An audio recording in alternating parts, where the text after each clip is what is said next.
Hello friends, आज हम 12th class की पॉलिटिकल साइंस की पहली बुक का चैप्टर नंबर 2 करने जा रहे हैं। इसमें मैं आपको 1 मार्क्स के क्वेश्चन आंसर बताऊंगा और उनको 1 बाय 1 समझाऊंगा भी। तो प्लीज़ इस वीडियो को पूरा देखिए। तो चलिए शुरू करते हैं। पहला क्वेश्चन है शॉक थेरेपी का अर्थ। तो शॉक थेरेपी का क्या अर्थ है? शॉक थेरेपी का अर्थ है आघात पहुंचाकर उपचार करना। जैसा कि हम जानते हैं, जो शॉक थेरेपी है उसको सोवियत संघ ने अपनाया था। क्या हुआ था, जब सोवियत संघ का विघटन हुआ था तो 1991 में उसके सभी देशों ने शॉक थेरेपी को अपनाया, जिसने क्या किया, जिसका काम था कि पहले झटका देगा, उनकी अर्थव्यवस्था को तोड़ देगा, उसके बाद उपचार करेगा। हालांकि उनका नुकसान ही हुआ था, उनकी अर्थव्यवस्था तो टूट गई, मतलब आघात पहुंचा उनकी अर्थव्यवस्था को, बट उसका सही इलाज या उपचार नहीं हो पाया।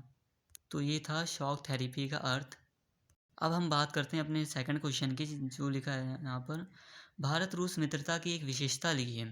अब नेक्स्ट क्वेश्चन जैसे कि पेपर में आ सकता है कई बार कि जो भारत और रूस की मित्रता है उसकी एक विशेषता लिखो आप। ऐसा भी हो सकता है कि आपको 4 ऑप्शन मिले, बट वैसे तो ज़्यादातर आजकल ऐसे भी आ रहे हैं।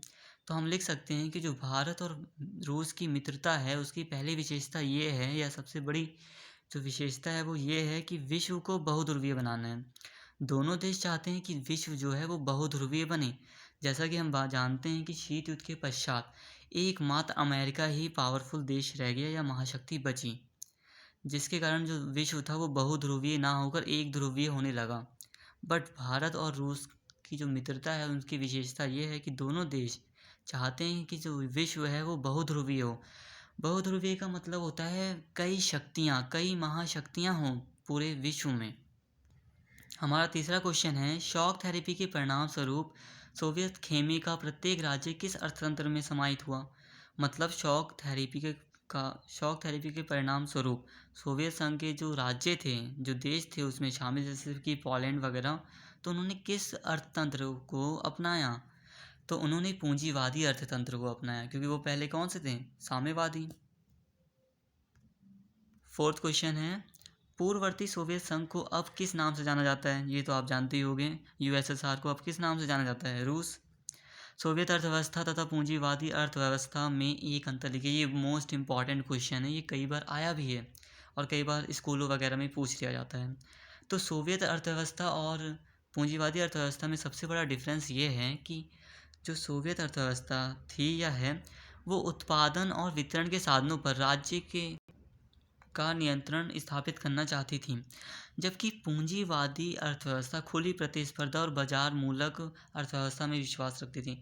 मतलब यह है कि जो सोवियत अर्थव्यवस्था है वो क्या चाहती है कि सभी जितने भी उत्पादन के साधन हैं, जितने जैसे चाहे वो खेत हों, चाहे वो बिजनेस वगैरह कुछ भी हों, उन सभी पर राज्य का नियंत्रण हो। मतलब प्राइवेट सेक्टर कम हो, ना के बराबर हो, और पब्लिक सेक्टर बहुत हों। जबकि पूंजीवादी अर्थव्यवस्था क्या चाहती है कि खुला कंपटीशन हो सबके बीच, किसी को किसी को राज्य के नियंत्रण में ना रखकर सबको खुली छूट दे दी जाए कि आप व्यापार कीजिए। हमारा 6 क्वेश्चन है शॉक थेरेपी के कोई एक परिणाम को बताइए। तो इसका एक सबसे बड़ा परिणाम ये था कि शॉक थेरेपी के परिणाम स्वरूप जो रूस में 90% उद्योग थे उनको निजी हाथों में या कंपनियों को बेच दिया गया। क्या था ना कि रूस में साम्यवादी सरकार थी, तो उस समय क्या था कि जितने भी उद्योग हुआ करते थे वो सरकार के अंडर में हुआ करते थे। बट शॉक थेरेपी अपनाने के परिणाम स्वरूप रूस में जो 90% उद्योग थे उन्हें निजी हाथों में बेच दिया गया, जिसे सबसे बड़ी ग्रास सेल भी कहा जाता है। हमारा 7वां क्वेश्चन है द्विध्रुवीय विश्व के पतन का कोई एक कारण लिखें। तो दो ध्रुव जो थे वो कैसे खत्म हुए? जैसे कि एक अमेरिकी गुट था और एक सोवियत गुट था, जो दो ध्रुव थे वो कैसे खत्म हुए? शीत युद्ध की समाप्ति के परिणाम स्वरूप। मतलब शीत युद्ध समाप्त हो गया तो दो ध्रुव भी समाप्त हो गए। अब हमारा नेक्स्ट क्वेश्चन है 8। सोवियत संघ में किस दल की प्रधानता थी? तो सोवियत संघ में साम्यवादी दल की प्रधानता थी। मतलब वहाँ पे पहली बात तो वहाँ कई पार्टीज हुआ भी नहीं करती थी, एक ही पार्टी होती थी जो थी साम्यवादी दल, और उसी का प्रभुत्व था वहाँ पर सरकार में भी और पूरे देश में साम्यवादी दल का प्रभुत्व था या प्रधानता थी।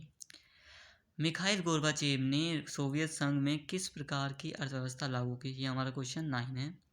तो वहाँ मिखाइल गोर्बाचेव सोवियत संघ के प्रधान वो राष्ट्रपति थे।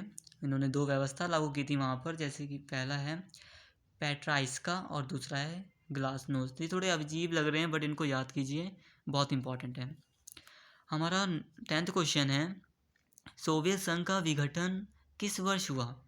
मोस्ट इम्पॉर्टेंट है, मोर कॉमन है, बहुत ही नॉर्मल क्वेश्चन है। 1991 में सोवियत संघ का विघटन हुआ। अब हम बात करते हैं क्वेश्चन नंबर 11 की। सोवियत संघ के विघटन के परिणाम स्वरूप उसका राष्ट्रपति कौन था? सोवियत संघ के विघटन के समय उसका राष्ट्रपति कौन था?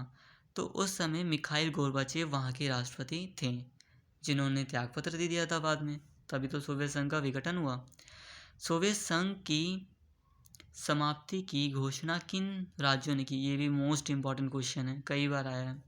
रूस, यूक्रेन और बेलारूस, इन तीनों राज्यों ने सोवियत संघ की समाप्ति की घोषणा की, दुनिया को बताया कि अब सोवियत संघ जो है वो समाप्त हो चुका है। लास्ट क्वेश्चन है हमारा, सोवियत संघ की समाप्ति के बाद रूस का राष्ट्रपति कौन था?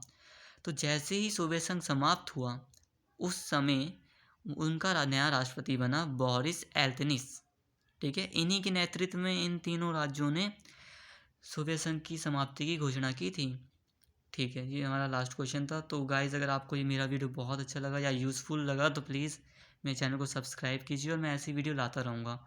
हो सकता है कि आगे मैं फिर 5 नंबर के क्वेश्चन आंसर्स भी लाऊँ जो कि आपके बेनिफिशियल हों। जितनी भी मैंने क्वेश्चन आपको बताए हैं, आप 1 बाय 1 दोबारा देख सकते हैं इनको, और आप इनका स्क्रीनशॉट भी ले सकते हैं अगर आपको इन्हें लिखना है तो। और प्लीज़ सब्सक्राइब कीजिए channel. So thank you for watch my video.